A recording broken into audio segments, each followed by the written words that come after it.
এরকম কিছুই ঘটেনি, বা শুধু ঘটেনি না, তারপরে এই যে আমি কাউকে ফোন করে বলেছি যে আমার দাদা আছে, মাথার ওপর লোক আছে, হ্যাঁ এইগুলো, এবং আমি একজন মাইনর, তাকেও নাকি অ্যাসল্ট করেছি, এই সমস্তটাই একটা বড় গল্প, এবং সেই গল্পটাকে সার্কুলেট করা হচ্ছে, এবং সেটা শুরু হয়েছিল ফেসবুক দিয়ে। আমার পয়েন্ট একটাই, আমার কোনো অসুবিধা নেই, ঠিক আছে, হতেই পারে আমি খুব খারাপ লোক, কিন্তু সেটা তাহলে ফেসবুকে আমাকে মেলাইন করে তো লাভ নেই। তোমার যদি মনে হয় যে আমি অপরাধ করে থাকি, তাহলে তার জন্য ল আছে, তার কাছে যাও। সোশ্যাল মিডিয়ায় একটা লোককে মেলাইন করতে গেলে তোমার প্রমাণ দিতে হবে।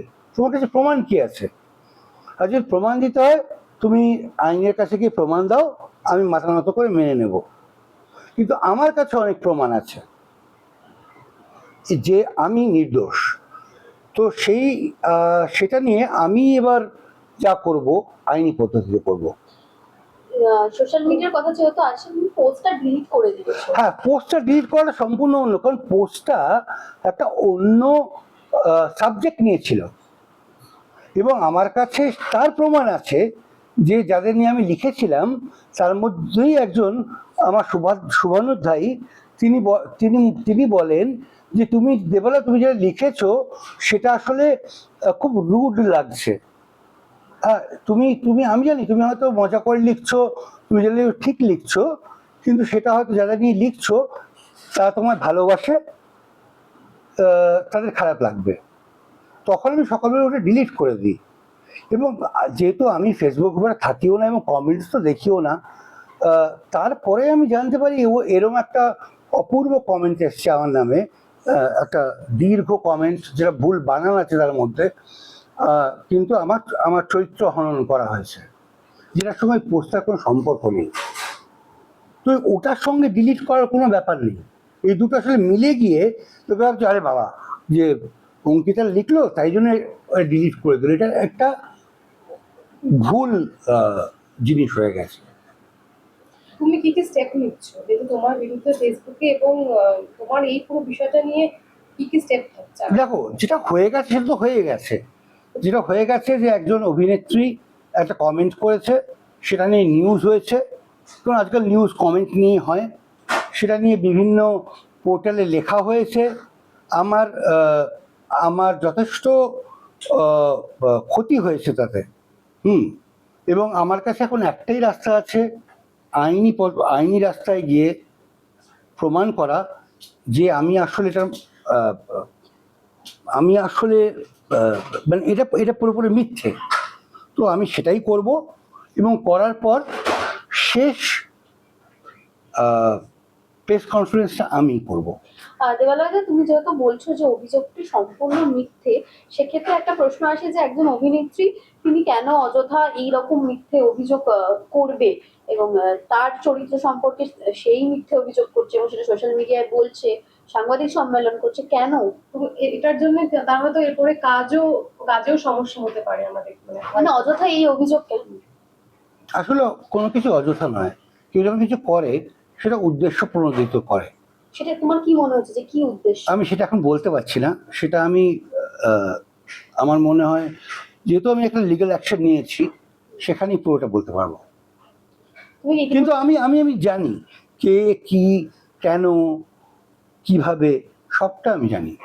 সেদিনের পার্টিটা তো হয়েছে এবং তুমি তো সেখানে ছিলে, শুধু সেটা একটু বলো যে কিসের? হ্যাঁ, অনেক পার্টি করি। তো তো আমি একজন পার্টিতে হঠাৎ অঙ্কিতাকে আমি এটা করবো কেন?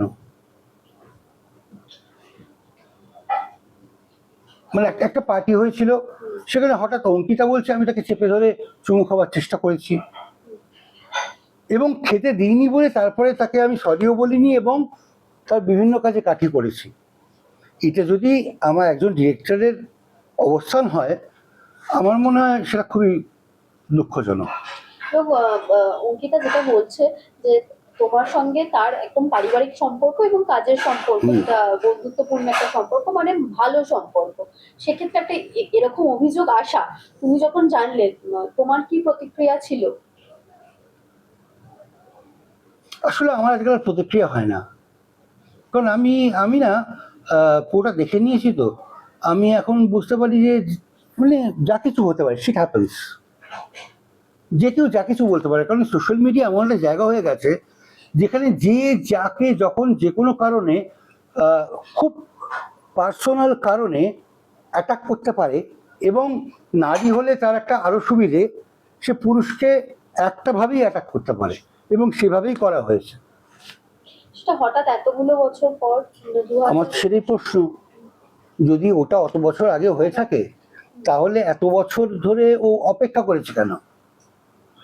না, অঙ্কিতা যেটা বলছেন যে তার একটু সময় লেগেছে এই ধরনের অভিযোগের ক্ষেত্রে, একটা মানসিক প্রস্তুতিও লাগে, কিন্তু তোমার কেন মনে হয় যে সেটা মানে কেন আজ হঠাৎ এই প্রসঙ্গটা, যেহেতু তুমি বলছো যে সম্পূর্ণ অভিযোগটাই মিথ্যে? হুম,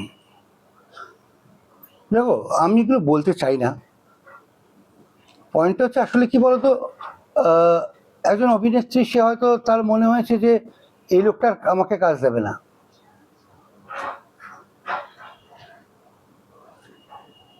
এইটুকুই বলতে পারি।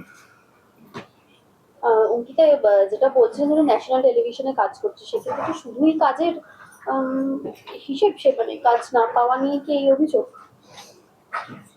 দেখো অঙ্কিতা খুব ভালো একজন অভিনেত্রী, ঠিক আছে, কিন্তু আমার মনে হয় যে ও বোধহয় হয়তো আহ, এই শহরে ততটা কদর পায়নি, সেখান থেকে ফ্রাস্ট্রেশন এসছে।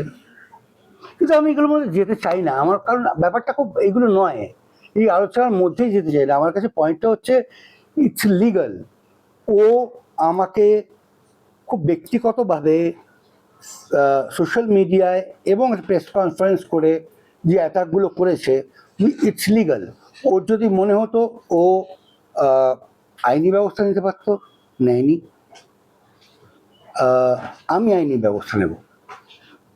দেবালয়দা, অঙ্কিতা কিন্তু কমেন্টে মেঘলা দাশগুপ্তকেও মেনশন করেছিল, সেক্ষেত্রে মেঘলা কিন্তু এর পরবর্তী কোনো প্রতিবাদ জানায়নি, সেটা আমরা ধরে নিতে পারি ও সম্মতি দিচ্ছে। সম্মতি দিক, ও এসে বলুক সামনে, কোর্টে বলুক এসে, তোমার ওর এবং ও কোর্টে এসে বলুক না। এগুলো তো সোশ্যাল মিডিয়ায় তো হতে পারে না, এটা তো একটা মিডিয়া ট্রায়ালটা, এই মিডিয়া ট্রায়ালটা বন্ধ করা দরকার। মিডিয়া ট্রায়ালটা বন্ধ করা হোক। আসলে অঙ্কিতাটা মিডিয়া ট্রায়াল চাইছে, কারণ ওর লাইমলাইট দরকার। আমি মিডিয়া ট্রায়াল নেই। ট্রায়াল বলতে আমি বুঝি ইটস এ প্রপার ট্রায়াল। তার জন্য আমার আইন আছে, আদালত আছে, সেখানে গিয়ে করো। আমি সেখানে যেতে রাজি আছি। সেখানে যদি কেউ আমার দোষী প্রমাণিত করতে পারে, আমি মেনে নেব। এমন একটা অভিযোগের পর পারিবারিকভাবে কি প্রতিক্রিয়া? কোনো প্রতিক্রিয়া নেই, কারণ আমার ফ্যামিলি সবসময় আমার সঙ্গে আছে। তারা আমাকে জানে, তারা আমার ফ্লসগুলো জানে, তারা আমার স্ট্রেংথগুলো জানে। তারা বাকিদেরও দেখেছে, কারণ যেহেতু আমার স্ত্রী এবং সন্তান, তারা প্রথম থেকে ইন্ডাস্ট্রিকে দেখেছে, তারা জানে কি কি হতে পারে, কেন হতে পারে। আজকে যারা হিসেবে বন্ধু, কালকে তারা সবচেয়ে বড় শত্রু হতে পারে, কিন্তু তারা আমার সঙ্গেই আছে।